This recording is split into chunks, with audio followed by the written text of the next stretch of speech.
ఈ 3 సంఘటనలు నేను కల్లో కూడా చూస్తా అనుకోలేదు. కానీ ఒక నెల వ్యవధిలో చూడాల్సొచ్చింది. ఒకటి 8 ఏళ్ల అమ్మాయిని 8, 9 తరగతులు చదివే ముగ్గురు పిల్లలు రేప్ చేసి ముక్కలు ముక్కలుగా నరికి చంపడము. అలాగే 6 నెలల పసికందుపై ఒక ముసలోడు అఘాయిత్యం చేయడం, రేప్ చేయడము.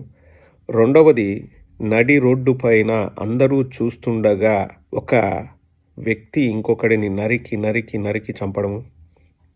అన్నిటికంటే దారుణం ఏందంటే ఈరోజు గూడూరులో జరిగింది. స్వామిదాస్ అనే పోలీసు పైన ఒక వ్యక్తి పెద్ద కర్ర తీసుకొచ్చి పడేలమని కొడితే ఒక్క దెబ్బకు కింద పడ్డాడు పోలీస్. చిన్న పిల్లల మీద అఘాయిత్యాలు జరుగుతున్నాయి, హత్యలు జరుగుతున్నాయి. నడి రోడ్డు పైన యువకుల్ని చంపుతున్నారు. ఇవన్నీ చాలా ఉన్నట్లు ఈరోజు పోలీసులపైనే దాడి జరిగింది. అన్నిటికంటే దారుణం ఏందంటే గేదెను కూడా రేప్ చేశారంట ఎక్కడో ఈ నెల రోజుల వ్యవధిలో.